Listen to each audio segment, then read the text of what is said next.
Welcome in the studios, everyone, today. This is Jerry Daniels, Dr. Jerry Daniels. We have you in today, Doctor, to be able to speak to you a little bit about the Dublin Lawrence Black Festival theme this year, which is health and wellness. And you have several degrees. Yes. You've been continuing education for many years, haven't you? For many years, really 15 years after I graduated from high school in 1985. Wow. Yes. Okay. Right now you're a doctor in? I have a doctor of philosophy, specializing in social work with social policy analysis, social research, and administration. And where are you applying that right now? Right now, I'm a professor at Albany State University down in Southwest Georgia. Yes. It's a historically black college and university, and I've been there since 2014. I have also had academic positions starting at Mercer University School of Medicine in Macon, Georgia. Spent about 8 years there, had a joint appointment in the Department of Community Medicine and the Department of Psychiatry. And then I went to the University of Georgia for about a year and taught in the School of Social Work there. And then I went over to Fort Valley State University and taught about 2.5, maybe 3 years at Fort Valley State University. Now, Doctor, you don't do that without a lot of education. No, sir. Okay, so we'll take it all the way back, if you don't mind, to you moving back to the Lawrence County area. Yes. And even with that, in terms of applying, I actually also have a private mental health practice here in Lawrence County as well. But from an educational standpoint, I grew up here in Lawrence County. My parents were from Lawrence County, and they had moved north to Michigan, and my dad moved back, and I moved here with him. So I'm originally from Southwest Detroit. And I graduated from high school, West Lawrence High School here in Lawrence County in 1985. And my first stint in higher education as a student, I actually went to Middle Georgia College in Cochran. Yes. Of course, I spent 2 years there and was a college dropout. And from there, after leaving Middle Georgia, I decided I was going to move to Atlanta because I thought the grass was going to be greener on the other side up in the big city of Atlanta. Sure. And spent the year at Georgia State and dropped out again.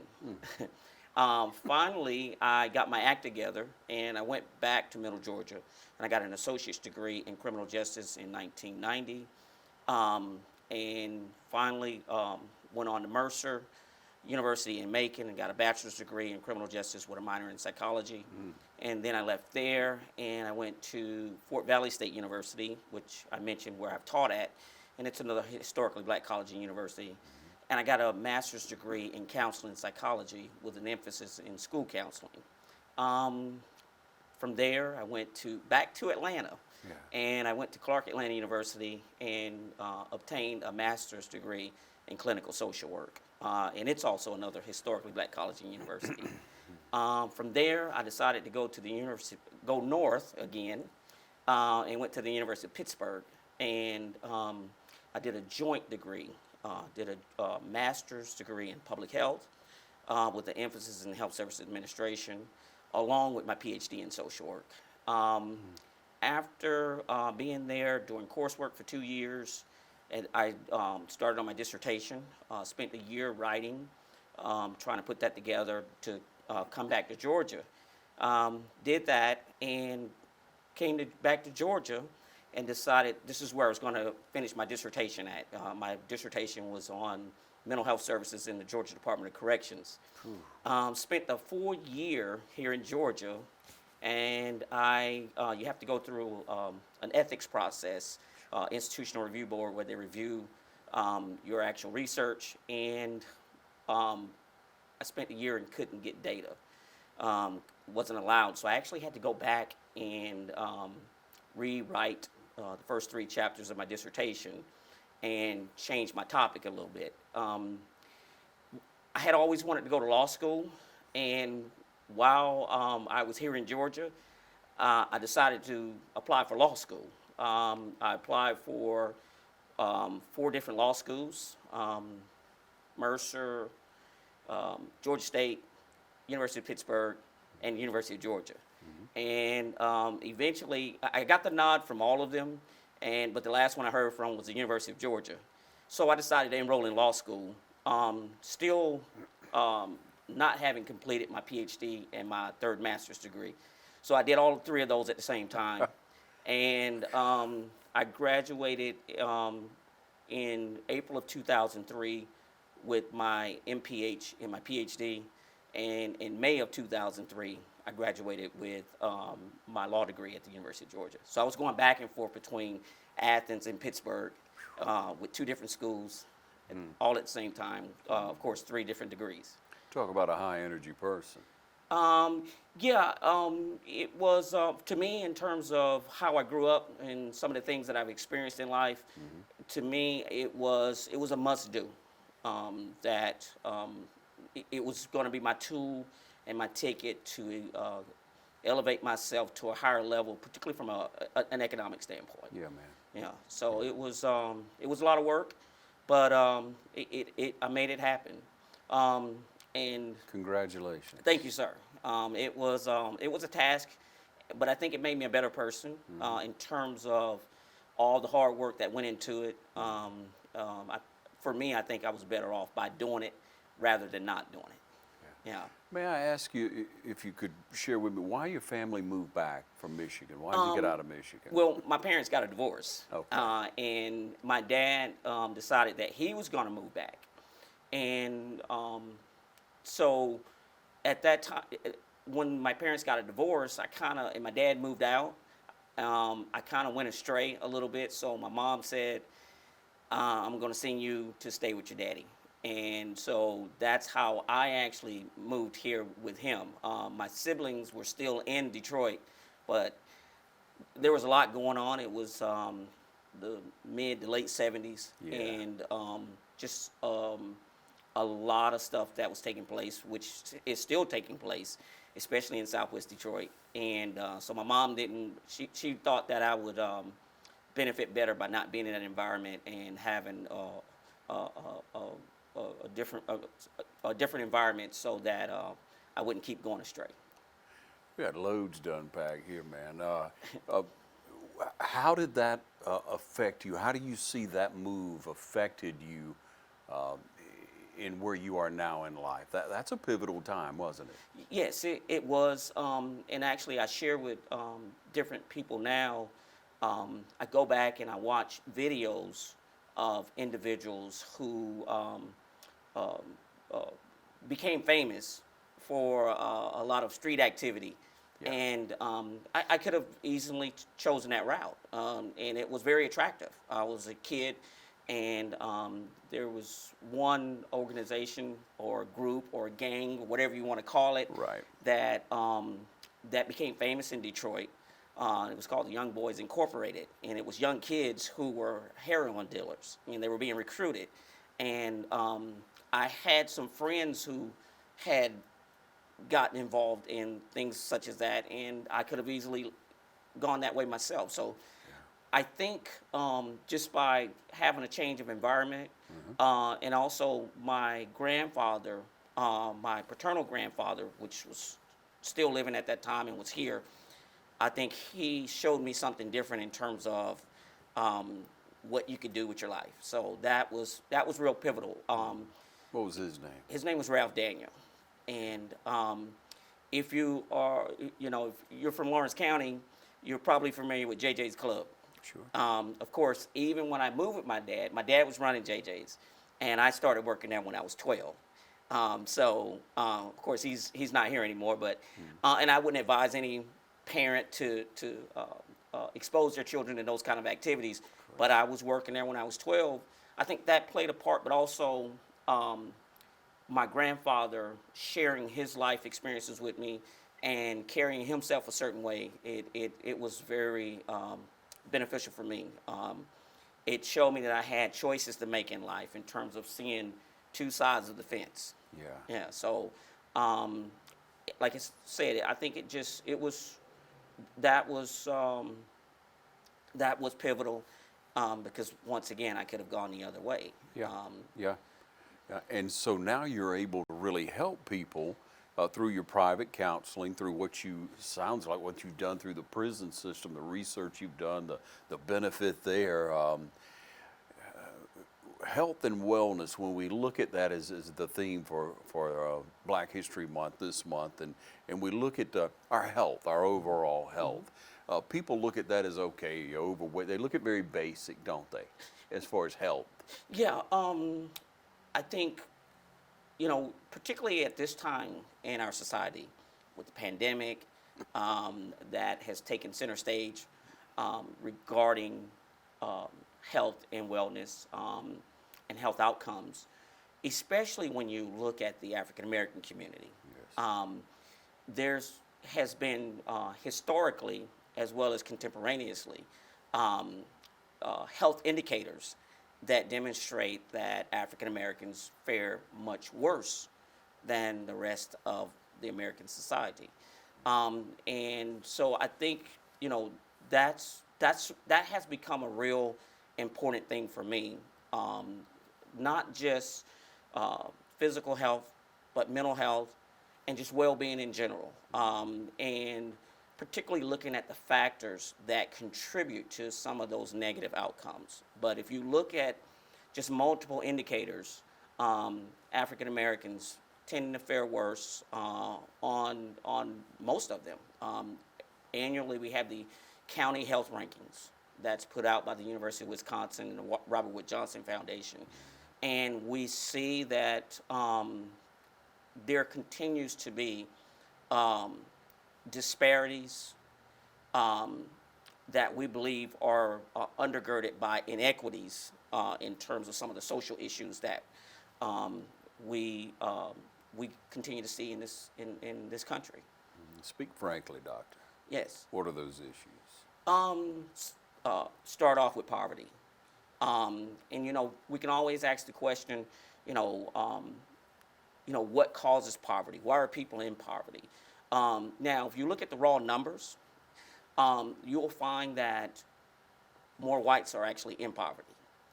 But the issue becomes when you start talking about proportionally, more blacks are represented in terms of within race and proportionally across the board.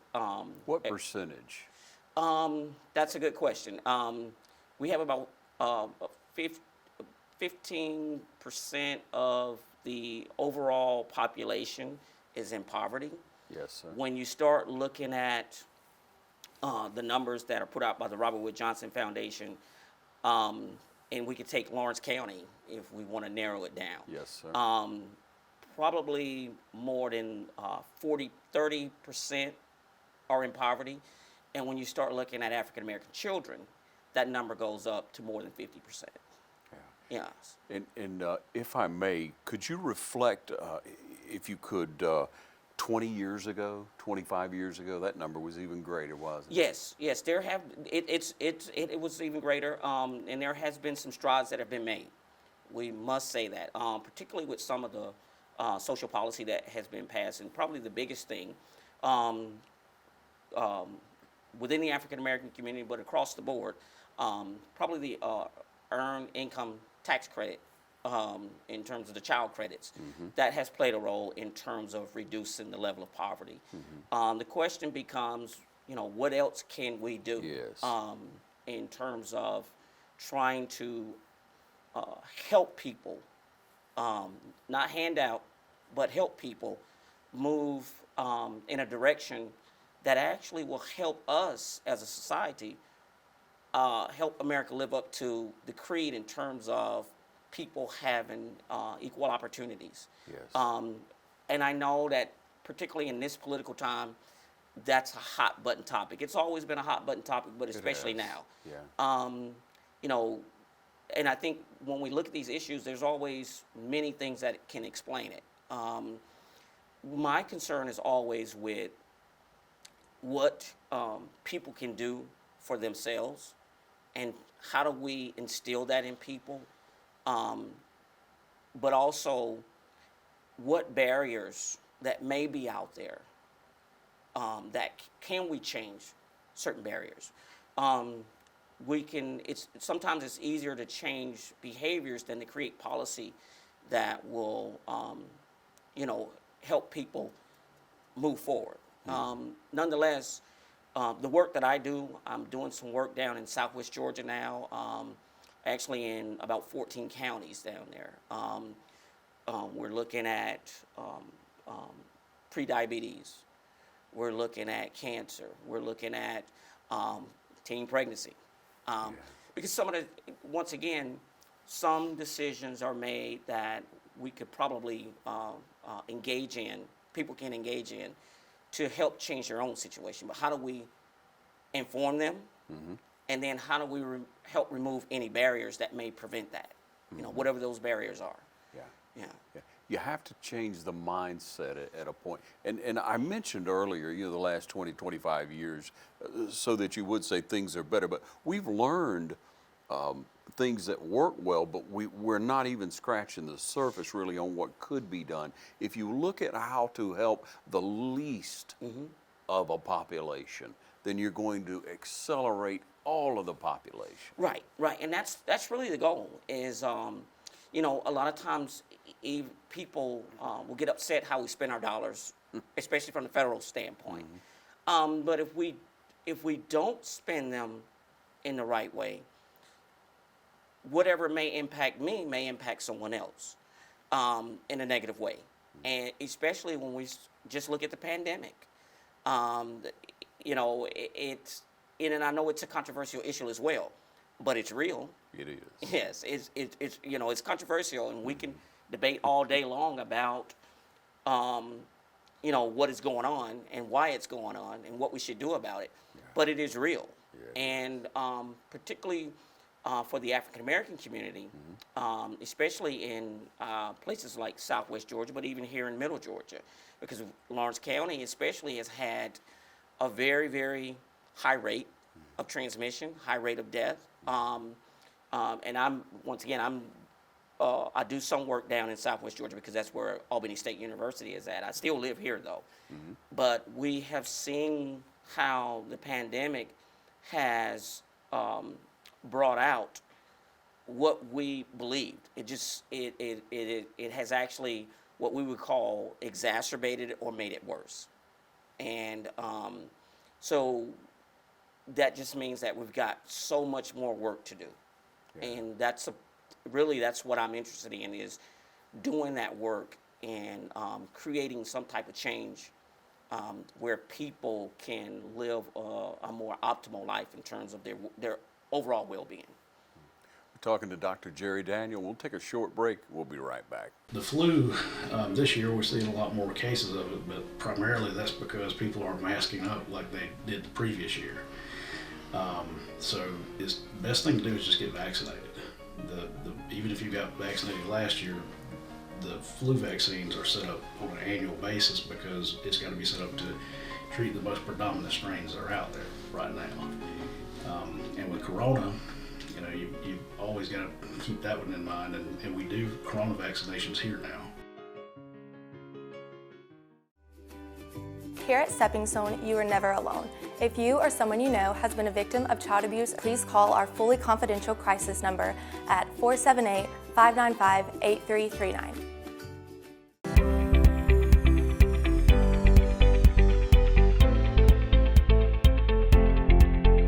When your ability to get up out of a chair, stand, walk, and do routine activities without hurting every day, having to take Tylenol, Motrin, or leave to get through the day, then it's time to come see us. Again, if you're avoiding activities, you're not going to do things with your friends or your family or your children, then you should not let it impact your life like that. We have things from medications to injections to surgery. A lot of people, I think, are scared to come see us initially because they're not ready for surgery. 85% of the people that I see in my office, I'm treating with something other than surgery. It's that small group of people at the end of their disease that are getting knee and hip replacements. So don't be afraid at least to come and let us check it for you.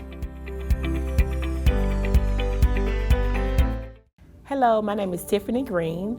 We're located inside of the Dublin Mall at Tafara. We offer lash services, eyebrow waxing, and full body waxing, colonic therapy, and also yoni steams. Call us for more details at 274-9490. Thank you. All right, and we're back. Doctor, you look at how to help people on a day in and day out basis because you're private counseling people who need help in many ways.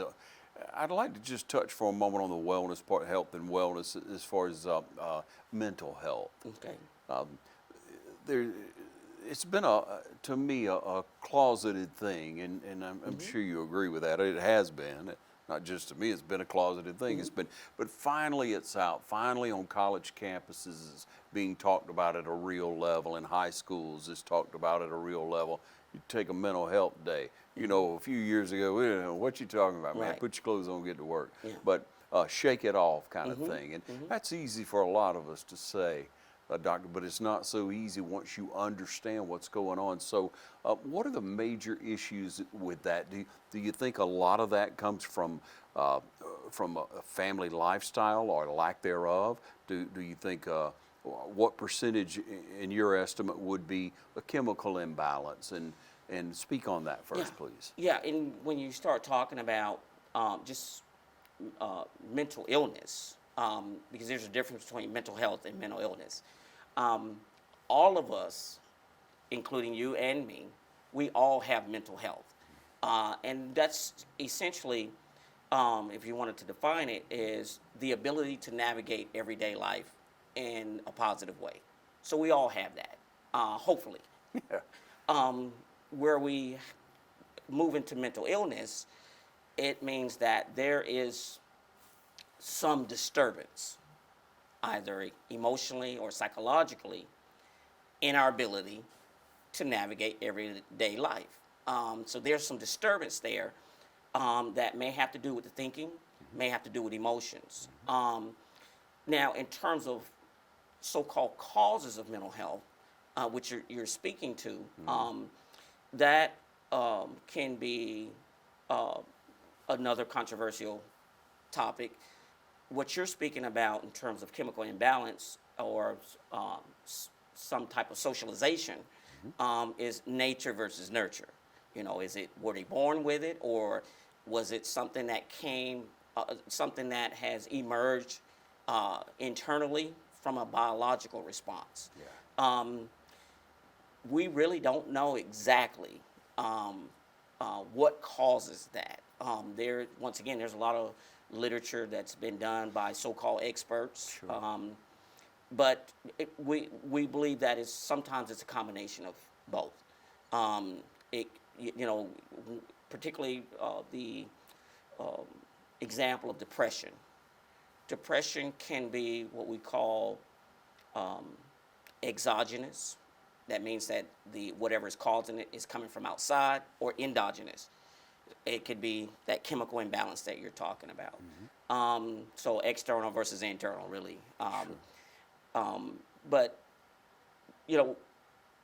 when we're treating it, of course, I'm a PhD, so I don't do medicines. I'm not legally authorized to prescribe medicine. Nonetheless, as a part of my training, we have to know something about those medicines because we're working with the same folk that the psychiatrist or the family practitioner is working with. Yes. So there could be a number of causes, and there are a number of theories out there that talk about that. In terms of the part of getting help, so if a person is experiencing some disturbance, and I don't mean to use that in what we call a pejorative way in terms of demeaning someone. Of course. There's a disturbance. Sure. In In terms of their thinking. It's preventing them from functioning at an optimal level to do what they need to do in life. In terms of once we see that, the question becomes what you were talking about earlier. Do you just shake it off? Or if you are a member of a church, do you just pray about it? And of course, I am a member of a church, and I do hear that. Within the African American community, given that we're this is Black History Month, Yes, sir. there has always been a history of not enough folk acknowledging this issue, whatever the illness is, depression, schizophrenia, just in kind of saying you can shake it off, or nothing's wrong with him or her. He or she's just lazy, or just a little slow. We hear that quite a bit. One thing is, if you look at it from a historical standpoint, and if we're going to speak frankly, during slavery, it was always believed that slaves couldn't develop, especially depression, because the master made them shake it off and go back to work. Because if you're talking about something that's learned from family, those things in terms of those, what you learn, it can be passed down from generation to generation. And that may be where some of that could be coming from. It's plausible to believe that that could occur. The other thing, I think, is stigma. You know, who wants to have an illness of the mind and be classified as that? So the stigma that goes along with it. Yeah. Those two things, especially, I think we have to, especially in the Black community, we have to get a handle on that and to understand that it's real. Mental illness is just as real as a physical illness. And we do see some stigma with certain physical illnesses as well, particularly communicable diseases. Yeah. But we find the same thing with mental illness also. And so we have to get a handle on that so that people will understand that this is real, but there's also help that you can get. Yeah. I trust, Doctor, that people heard what you just said, because that's very valuable. That really was worth, ladies and gentlemen, backing it up, watching it again. We do have a problem. It's evident among all races, but as Black History Month, you cannot deny what is true. You can't turn your head. You must address the situation. If you have an issue, you shouldn't be ashamed of it, not in 2022, Doctor. Right, I agree. And the other thing that we have to do is not shun people who do present themselves, and especially if they want to get help. We have to get out of the shunning part, so that there won't be that level of stigma that goes along with it. Yeah. We really want to get rid of all the stigma all the way anyway. Yeah, if we would just love first, Doctor, if you just love that person as best you can. Right. And it's real, whether or not you, in your mind, you say, well, that's not, it's real to them. Yes. Their situation is real, and you have to start there. Yes, oh yes, most definitely. The way that I actually, in terms of teaching my students, because they come with their own preconceived notions about mental illness. Yeah. And just anything else that we see as so-called undesirable in our society. And I always tell them, you meet the person where he or she is at. You offer them some help. Great. And if you believe that you can't offer help, then you refer them to someone else. If you believe that you don't want to offer help, then you refer them to someone else so that they can get the necessary help, so that they can move in a direction, so that they can live that optimal life that we all would hope to live in the richest country in the world. Amen. Yes. Amen, brother. Take another short break. We're going to be right back. Jackson's Income Tax Service is ready to serve you. Jackson's Income Tax Service is open year-round, so don't delay. Come in today and get your taxes done and out of the way. Jackson's Income Tax Service has always stayed abreast of current and future tax laws. Email Jackson's Income Tax Service, call 272-8681, or visit us at 610 North Church Street in Dublin. Jackson's Income Tax Service is following CDC guidelines, practicing social distancing. You may drop off, email, or mail in your information for professional tax return services. So come to Jackson's Income Tax Service, where experience makes the difference. Badcock Home Furniture and More is your home store, where you'll find great savings on new living room sets, sofas, love seats, recliners, and more. Badcock Home Furniture and More has great savings every day on bedding and bedroom sets. Shop Badcock Home Furniture and More for a great selection of dining room sets. And save every day on electronics and appliances at Badcock Home Furniture and More, 1927 Highway 441 South in Dublin. Call 275-3144 for more information, or stop by and see Wendy and Tim Sumner or any of their friendly staff today at Badcock and More Home Furniture Store, where no credit is ever refused.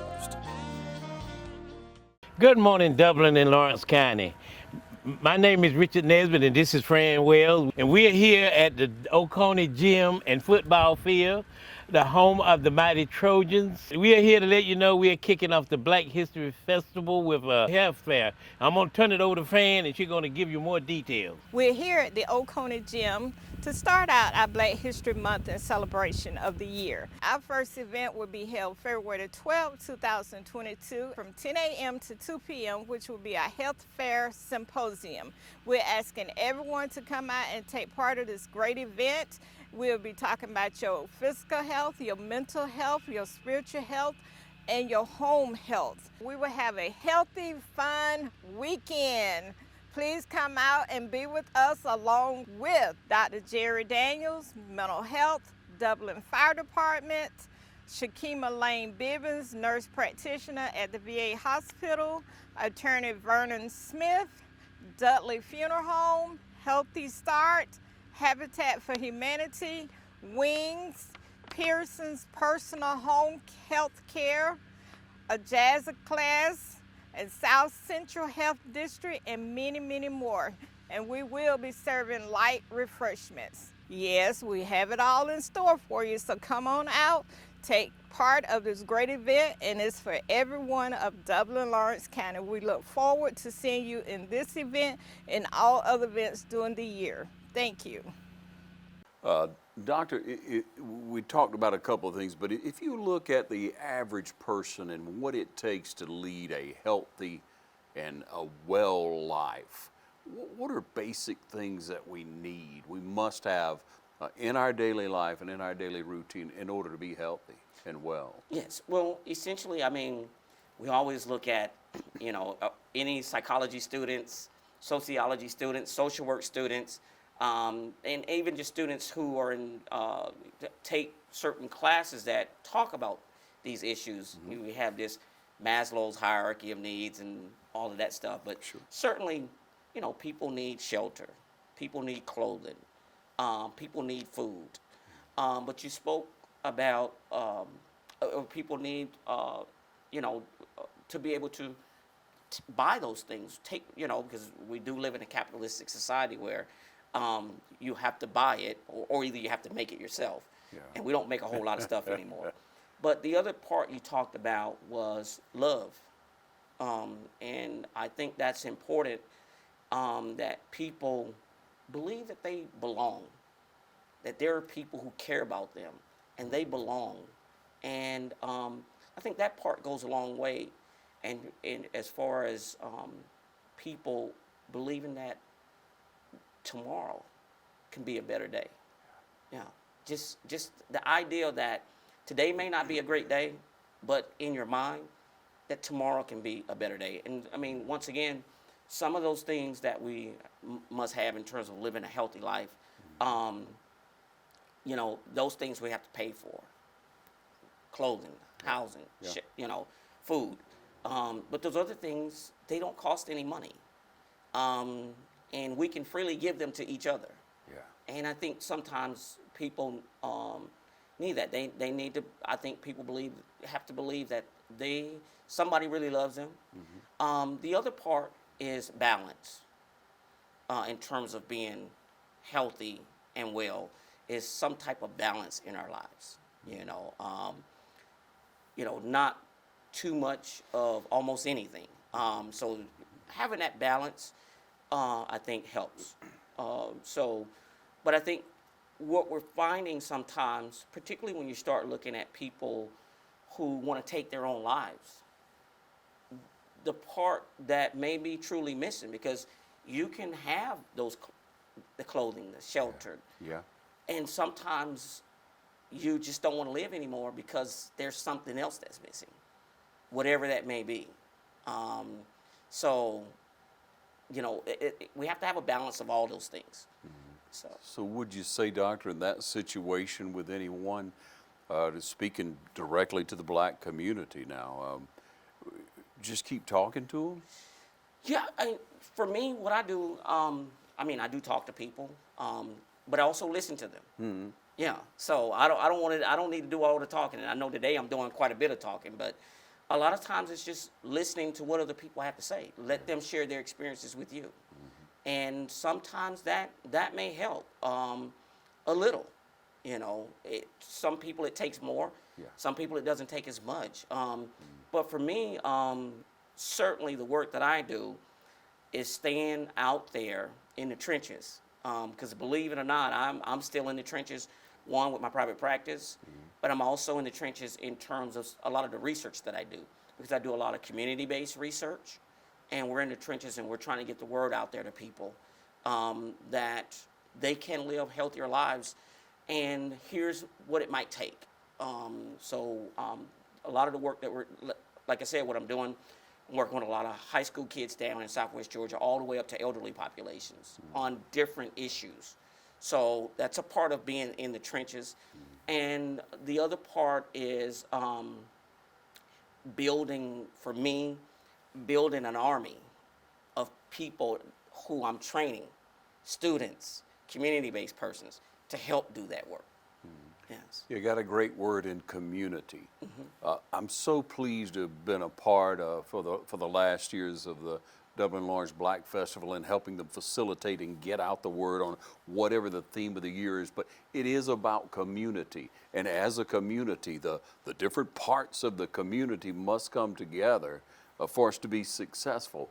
I don't want to get preachy on anybody, just say it as country people do, but there's one God, there's one blood, there's one heaven. You have to come to that at some point. Yeah, and people are going to have their own perspectives about higher power and all of that, and that's cool. My whole thing is just whatever works for you, use it. Yeah. Whatever works for you, use it. Because another thing that I believe is self-determination. I think that we should allow people to determine what they want for themselves. And a part of that, the work that I do in terms of the community-based, it's called community-based participatory research.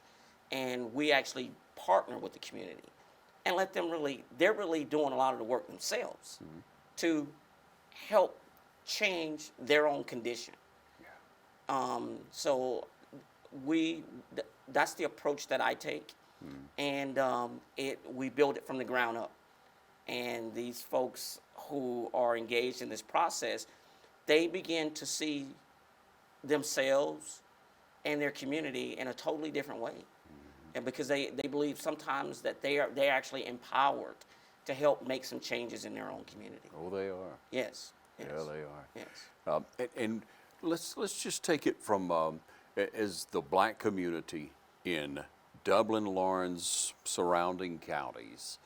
What are the major things that need to happen in the next 3 to 5 years to help? Well, certainly, there's a bunch of things that can need to help. I think one of the things is probably increasing the economic viability of the African American community. Yeah, man. Because no matter what we look at, what outcomes we look at, invariably in those outcomes, we're always going to see issues about wealth. All the studies that you look at across the board, there's what is called a wealth gap. Yeah. And if you look at the correlation between wealth, not just income, but wealth, which is a broader term, you see these gaps. That's that's a cross race. But you especially see it's even more glaring within the African American community. Yes, it is. Because of the disproportionate number of African Americans who are in poverty. Exactly. So you see it becomes even more glaring. So that's one of the things is try to shore up the economic viability of the African American community. And that, I mean, that's a major policy issue that has to take place. As well as, you know, one in terms of jobs that pay a certain amount of wages. Right. So that may be beyond that, and that will take a while. Yeah. But with that, you have to prepare the people to work some of those jobs. Very You good. know, so that's all tied in Yeah. together, and that's what that's what the studies continue to reveal, is that these are some of the things, but those are what we call system changes. So we have to have some changes in the actual system, which once again becomes somewhat controversial, because we're talking about policy issues that at the federal and state level, because it probably won't really, it can happen at the local level to a certain extent in terms of getting in the right jobs and trying to recruit the right jobs here. But because that leads to home ownership. And there's a correlation between home ownership and health outcomes. What a professor at Carnegie Mellon University, Sheldon Cohen, many years ago, he found that there's a direct correlation between home ownership and disease outcome. So if and it was parents' home ownership. So if your parents own their home, and he used the common cold, and he found that people were more susceptible to colds. Now, it doesn't cause the cold, Right. but it just shows that there's a correlation Sure. in terms of wealth, because when we talk about wealth in this country, home ownership is the biggest part of an individual's wealth. If we all look at our portfolios, if we have them, Right. Our home is going to be the biggest thing that we own in terms of value. So he found that there is a direct correlation. So Very believable. yes, Very believable. yes. So and you've got other stuff that goes along with that, insurance. And there's also some who believe that if you even want to boil it down to what we call street crime, which we see is it's out of control. Yeah. You know, with some of the activities that we see, especially here in Dublin City Center. There is a belief that it doesn't cause crime, but there's a belief that there's a correlation. And so, because we have to ask the question, why? Now, we don't want to start saying poor people are the only ones who commit crime, especially street crime. We just see that there's a higher proportion, and there is could be a direct correlation. Well, if you're displaced constantly, if you're moving, if you're not in a your place, your home, your four walls, whatever it may be at whatever level, you're not as secure. You're not as settled. Yeah, and going back to what we were talking about earlier, in terms of, you called it love. It could be positive social support. Do we have folks who are doing that? When I was at the University of Pittsburgh, I did a class project with some of my classmates, and we looked at orientation, present time orientation versus future time orientation.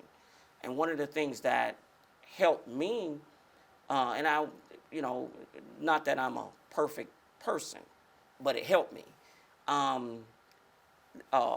was to change my focus from a present time orientation to a future time orientation. So if I'm looking at the future and I like what I see, I'm trying to take those steps to get there, and so the necessary steps, as opposed to just focusing on the here and now. And sometimes when you are in a lower socioeconomic status, which I have been, you're thinking about, I'm just concerned about right now. Right. And what can happen for me right now. Right. And so what may happen is, because I don't like to, talk about blame, because there's a lot of blame to go around. But what may happen is you may engage in what we call risky behaviors to try to get what you want. Right. Yeah. Yeah. So. You're trying to make it. Right. Right.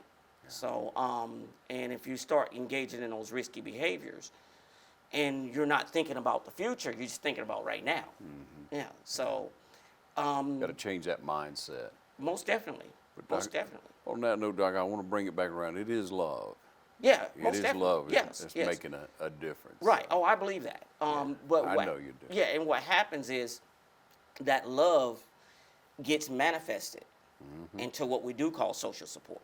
Because if I love someone, that means I'm willing to go the extra mile to help them to get where they need to be. Yeah, that's right. So that's just the manifestation of the love. Yeah, perfect. Take another short break. We're going to be back in just a moment. The City of Dublin Natural Gas provides the most cost-efficient source of energy available today. So for your home, choose the most natural resource. Safe, clean, efficient. All new subdivisions around the Dublin area have natural gas available. Start reducing your energy bills today with Dublin City Natural Gas Department. Natural gas, the smart choice. Call 277-5048 today and let us help you start saving today. Whether you're a Braves fan or a Dogs fan, it feels good to be a winner. I'm Don Carswell, and you'll have fun with a winning deal from Dublin Chevy Nissan. Come and see our championship selection of new and pre-owned trucks here at Dublin Chevy Nissan. Titan or Frontier, it's your choice. Sierra or Silverado, you're the winner.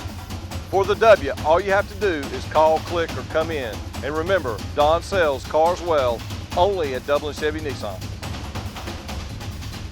Hi, I'm Dr. Dustin Gay. I'm a local orthopedic surgeon with Houston Clinic Orthopedics, and we'd really like to invite everybody to come out to our new office facility to take a look at it. It's a larger space with physical therapy, and we're just excited to have it, and we'd love for people to come out and visit us.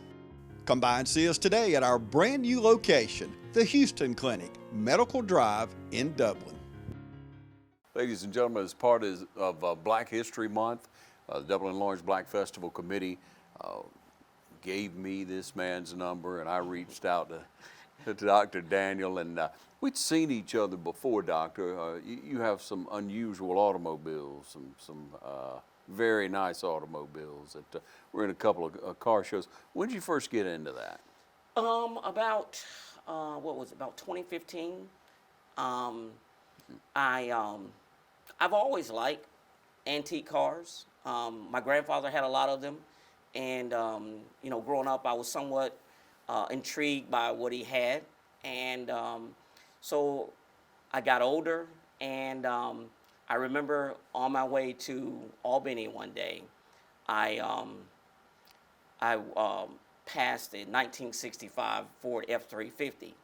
So I kept looking at it, and then one day I stopped and got the number, and I called. So I said, I'm going to get this truck, and I got it, and it's really just a farm truck. That's one you haven't seen. We just use it around the house because I live out in southern Lawrence County, so I'm in a rural area, and it was real appropriate, I thought, to have something like that. We just use it to really take off trash and maybe haul a few things here and there. And then from there, I decided that I'm going to step it up a little bit. And so I said, let me, I like fast cars. So I said, let me try one of the muscle cars. And I purchased a 1964 Chevrolet Chevelle convertible. And 64 was the first year that Chevrolet made the Chevelle. So I said, let me get one of these, and then it kind of got infectious, and kind of like the education, it got infectious. And I saw a 1966 Chevy Nova Pro Touring, and it was the same color as my Chevelle. And I told myself, I've got to have that. So I went and got the Chevelle. I mean, I got the Nova. Yeah. And then after that, I said, well, I've got 2 cars. I'll try a pickup truck. So I decided that I was, I couldn't decide whether it was a Chevy or a Ford. And I said, I have 2 Chevy cars, so I'll try a Ford truck. And I went out and got a 1955 Ford F100 that was like nothing I had ever seen before. And I bought that, and it's a real fast truck, which they all are. And then I found another 55 Ford F100, which I haven't even taken to any car shows. So I got 2 of the muscle cars and trucks. I've got 2 Chevys and 2 Fords, and I've cut it off now because it's a little bit more than what I can afford. Yes. Well, great, beautiful classic cars and trucks that you have. I'm sure the most recent one there is just as beautiful as the other ones. We'll have to have a peek at that before long, Doc. Oh yeah, You don't mind. That's... I just ordered some new hood hinges for it, so I'm excited about getting those put on, and got some new headlights that are going to go in there, and then I may bring it back out again. That's great. And with everything changing, Doctor, and us not being able to really get out at some things, hold events, hopefully that's breaking. We trust it is with every day and every bit of news we get, and every person that's responsible and doing what they should to help us get through this pandemic. You have to be optimistic about it. You have to be optimistic about things. You're a very optimistic person. Yeah, on a daily basis for me, and life itself is just a struggle. I mean, that's just a part of living in terms of some of the things that we face in our lives. And then when we get put in a situation like we're in now, you know, it makes it even that much more difficult.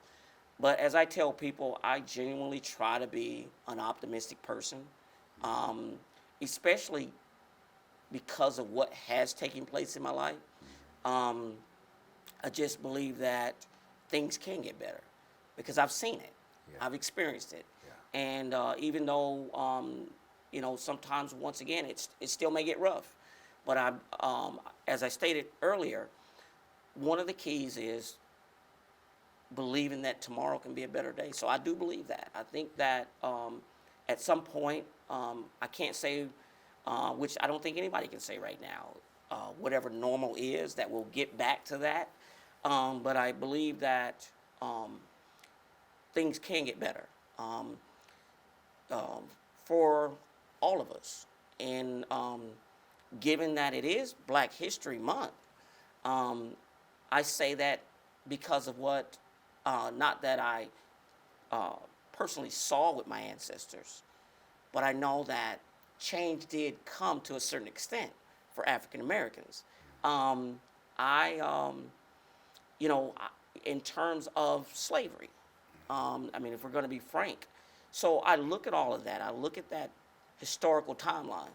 Yes. And I firmly believe that things can get better. Things have gotten better. But I do believe that we have a lot of work to do.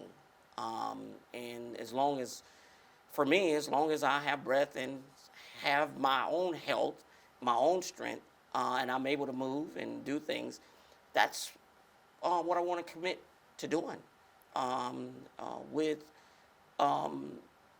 the work that I do. I just want to help facilitate change.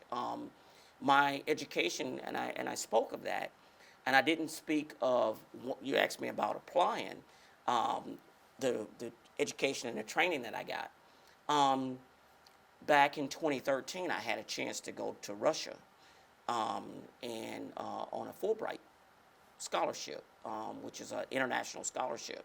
Yes, and it's one of the most prestigious scholarships that you can receive from an academic standpoint. And so I had an opportunity to go and actually help do the work that I do in a whole other country. And of course, there weren't a lot of Black folk. But you know, the work that I do, it just doesn't center on black people. It just you know, most of what I do, it is within the African American community. But the work that I do, it's general for anyone. And of course, I had a chance to go and instill some of that in the Russian Federation. Wonderful. Yeah. What an opportunity that was. Oh yeah, it was like none other. And actually, when I was preparing for my trip, I reflected on one of the persons who I had always looked up to from a historical standpoint, which was W. Du Bois. Of course, that was long before my time, but just the work that he did within the African American community. Yes. And he had traveled there himself and had done quite a bit of work.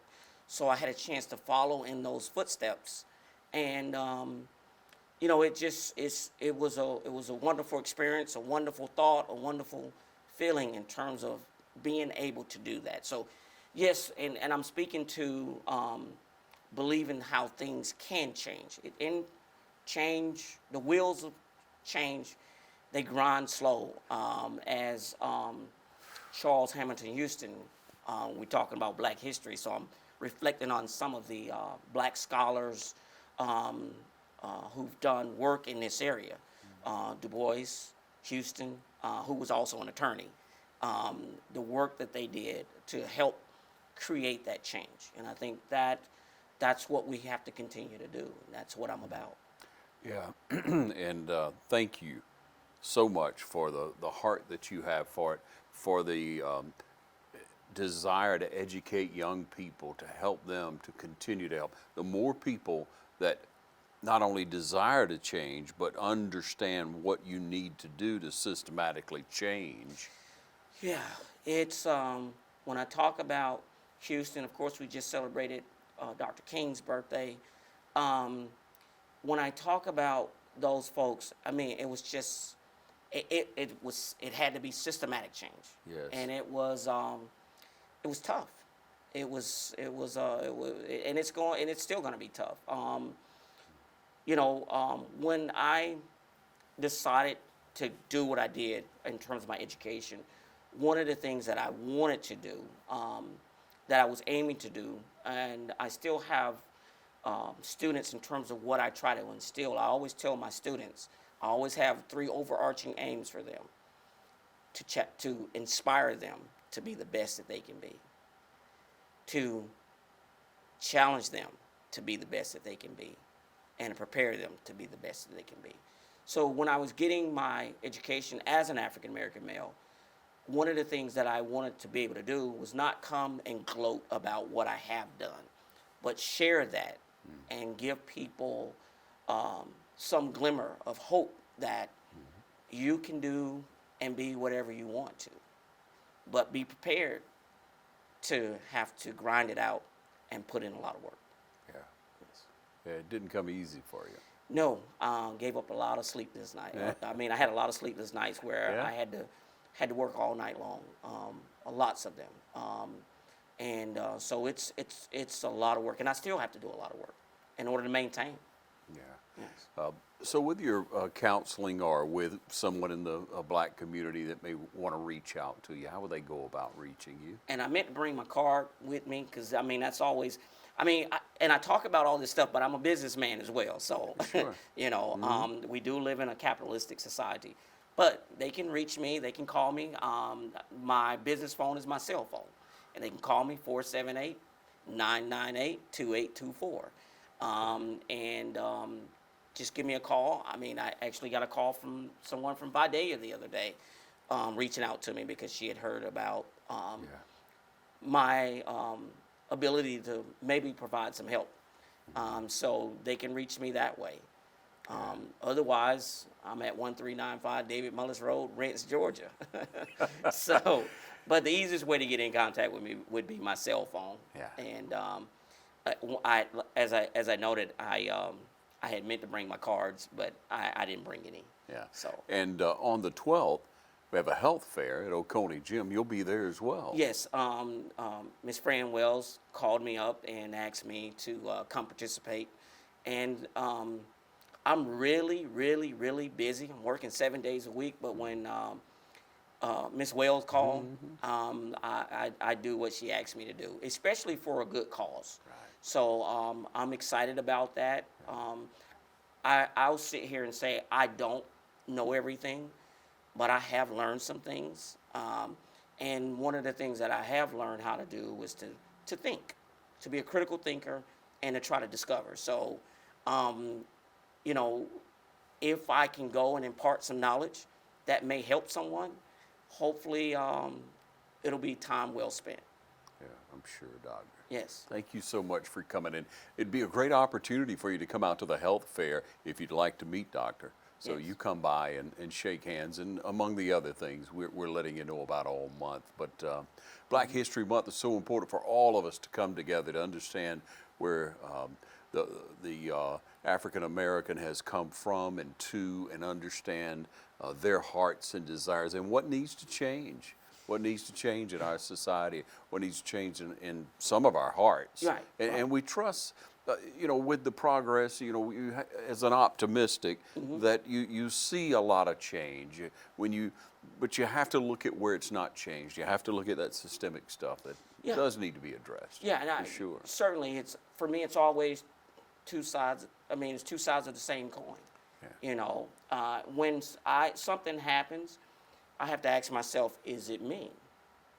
And then also, and I ask myself that first, is it me, or is it something beyond me? In terms of regarding me moving forward with what I want to do in life, Right. is it me, or is it something that's beyond me, that's keeping me from trying to keep me from going to where I want to go? Yeah. First thing first, huh? Yeah. Now, one thing I can control is me. Right. I might not be able to control somebody else. And so I'm always determined that I'm going to make it happen. Yeah. That's my philosophy. Yeah, encouraging words, Doctor. Thank you for joining us today. We're going to look forward to seeing those classic cars real soon. Oh, yeah. And chatting again. But we ask you to turn out to the health fair, the other events of Black History Month this month and throughout the year. Thank you for joining us.